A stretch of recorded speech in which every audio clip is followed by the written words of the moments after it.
Welcome to మహా sports. Kanpur టెస్ట్లో team India విజయం క్రికెట్ ప్రపంచాన్ని ఆశ్చర్యపరిచింది.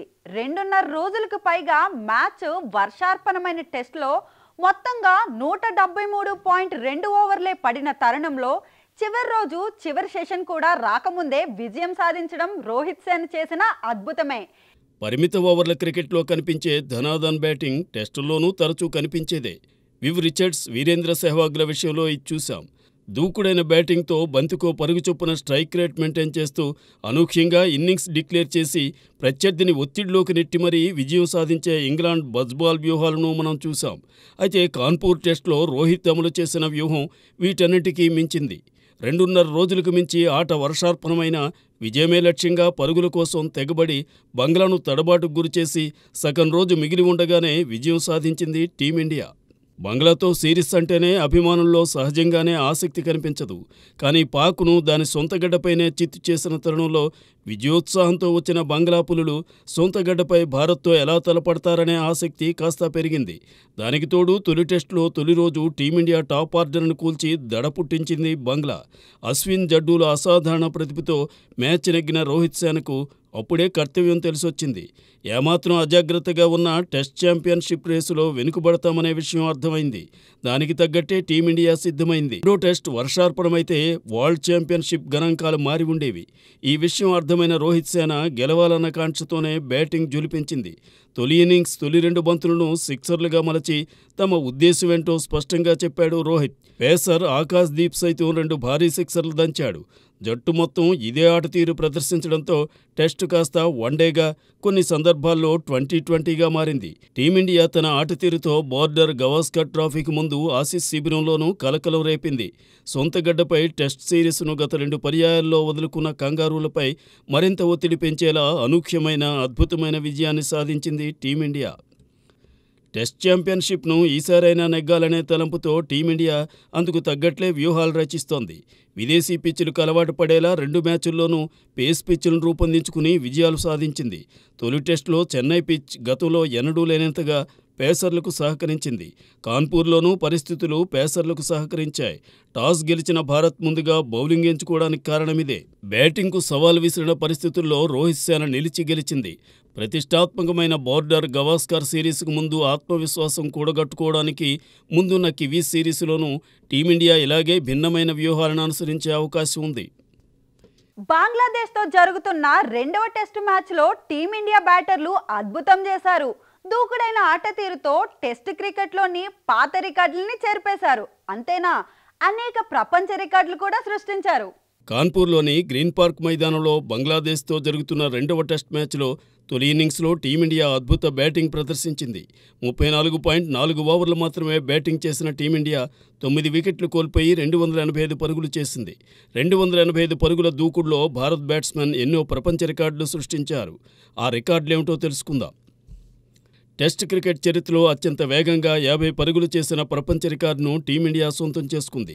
ఈ మ్యాచ్లో భారత్ బ్యాట్స్మెన్ కేవలం 3 ఓవర్లలో 50 పరుగులు చేశారు. దీని తరువాత 10.1 ఓవర్లోనే సెంచరీ పూర్తి చేసి మరో ప్రపంచ రికార్డు కూడా సృష్టించింది టీమిండియా. టీమిండియా 150 పరుగులు చేయడానికి 21.1 ఓవర్లు మాత్రమే పట్టింది. ఇది కూడా ప్రపంచ రికార్డు. అలాగే 24.2 ఓవర్లలో 200 పరుగులు పూర్తి చేసి టెస్ట్ క్రికెట్లో అత్యంత వేగంగా 200 పరుగులు చేసిన టీమ్గా ప్రపంచ రికార్డును రాసింది.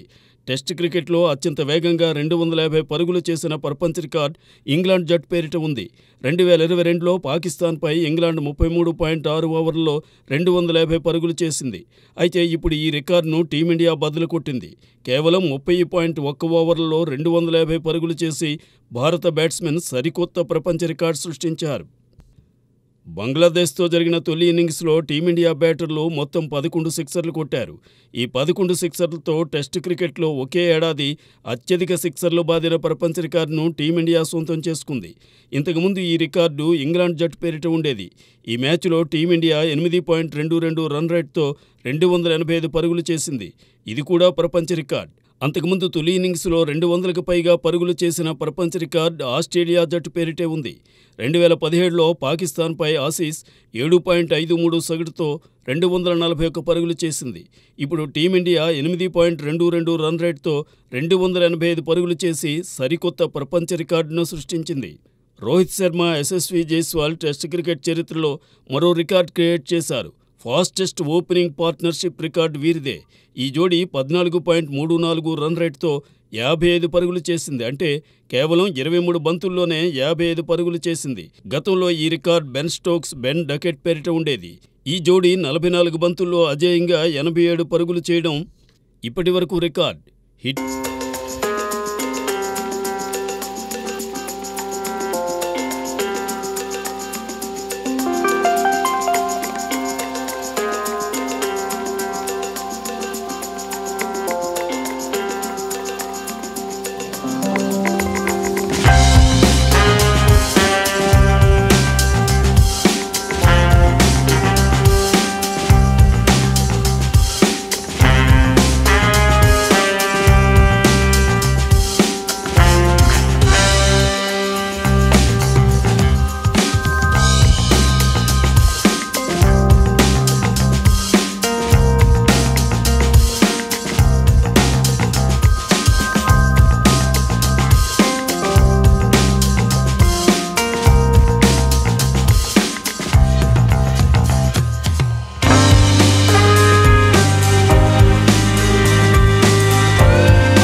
సిరీస్ కి ముందు కివీస్ జట్టులో కీలక మార్పు.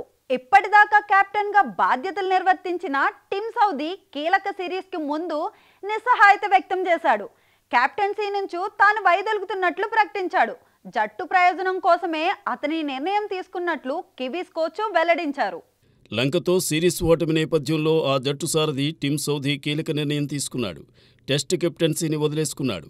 17 ఏళ్లుగా జట్టుకు సేవలందిస్తున్న 35 ఏళ్ల సౌదీ 14 టెస్టుల్లో న్యూజిలాండ్ జట్టుకు సారథిగా వ్యవహరించాడు. అందులో 6 మ్యాచుల్లో విజయం సాధించి పెట్టాడు. 2022లో కేన్ విలియమ్సన్ నుంచి బాధ్యతలు తీసుకున్న సౌదీ శ్రీలంకతో 2 టెస్టుల్లో జట్టు ఓడిపోవడంతో ఈ నిర్ణయానికి వచ్చాడు. దీంతో టామ్ లాథమ్ను మరోసారి టెస్ట్ జట్టు కెప్టెన్గా ప్రకటించింది కివీస్ క్రికెట్ బోర్డు. అక్టోబర్ 16 నుంచి భారత్తో 3 టెస్టుల సిరీస్ ఆడనుంది న్యూజిలాండ్.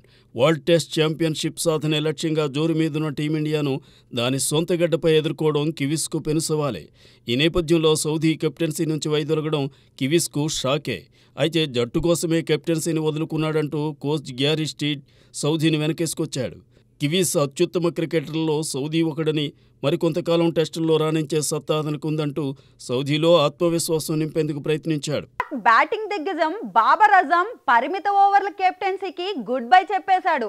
తన ఫామ్ దృష్టి కేంద్రీకరించడానికి, కుటుంబంతో సమయం కేటాయించడానికి తాను ఈ నిర్ణయం తీసుకున్నట్టు ప్రకటించారు బాబర్. బాబర్ ఆజం గతంలో అన్ని ఫార్మాట్లకు కెప్టెన్గా వ్యవహరించాడు. 2023 వన్డే వరల్డ్ కప్లో జట్టు వైఫల్యాల నేపథ్యంలో కెప్టెన్సీ నుంచి అతన్ని తప్పించారు. 2020లకు షాహిన్ అఫ్రిది, టెస్టులకు షాన్ మసూద్ను కెప్టెన్ చేసింది పాక్ క్రికెట్ బోర్డు. కానీ షాహిన్ అఫ్రిది సైతం వెంటనే కెప్టెన్సీకి గుడ్ బై చెప్పాల్సి వచ్చింది. కివీస్పై 1-4తో పాక్ సిరీస్ కోల్పోయింది. దీంతో మళ్లీ బాబర్నే కెప్టెన్గా నియమించారు. బాబర్ నేతృత్వంలోనే పాక్ టీ20 ప్రపంచ కప్ ఆడింది. కానీ అమెరికాపై అనూహ్యంగా ఓడింది. దీనికి తోడు స్వదేశంలో జరిగిన బంగ్లా సిరీస్లోనూ వాటింపాలవడంతో విమర్శలు వెల్లువెత్తాయి. దీంతో మరోసారి సారథ్యాన్ని వదులుకున్నాడు బాబర్. బ్యాటర్గా మంచి రికార్డున్న బాబర్ ఆజం పాక్ను ఏ పెద్ద టోర్నీలోనూ గెలిపించలేకపోయాడు. ఆటగాడిగా అత్యున్నత ప్రమాణాలు నెలకొల్పిన బాబర్ సారథిగా ఘోర వైఫల్యాలు చవిచూశాడు. ఇప్పటిదాకా 54 టెస్టులాడిన బాబర్ 3,962 పరుగులు చేశాడు.